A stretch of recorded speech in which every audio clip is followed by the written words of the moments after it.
So John and Monica did a short sale, I think last year and early into this year. Again, in the court list as a mortgagee situation. She came back after 2 letters.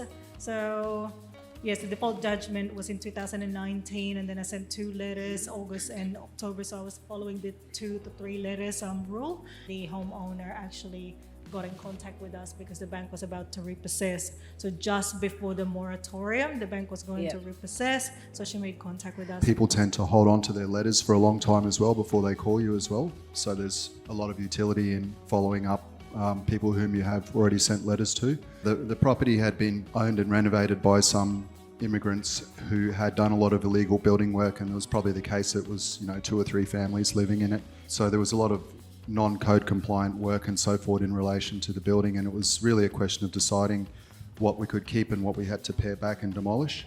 The other issues that we identified, other than the condition of the property, was that there was some unconscionable lending and some irresponsible lending that occurred. So turned out that they'd actually cooked the books a bit to show that the loan was affordable, and we were able to demonstrate that as well. And then of course we had to look at the policies of lending at the time to make sure that it all worked out. we do believe in helping people.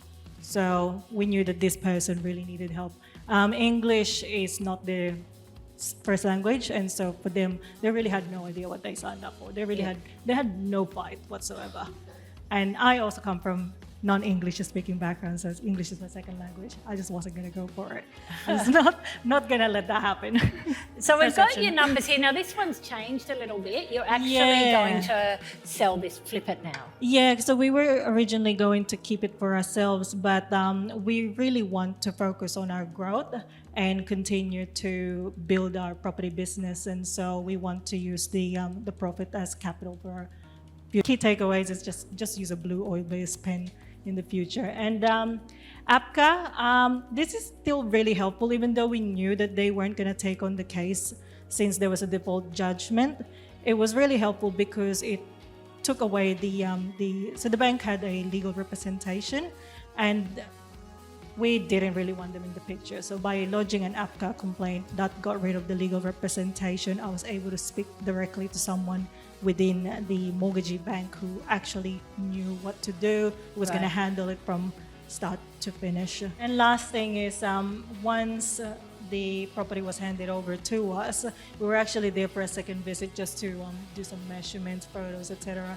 While we were over there, some people knocked at the door and were like, "Who are these people? We don't know who these people are."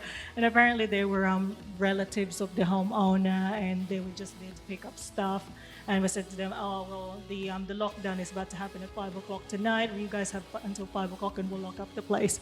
So we let them take what they needed to take. And what did they take? They looted the place. Oh, really? That's why the photos look like that. They took out the island bench, they took the swimming pool glass, they took the air conditioners out. Seriously? Ultimately, it helped our case anyway with the bank, but These are the people you helped. Well, good job anyway, and well done. Thank you so much, guys, for sharing. Thank you.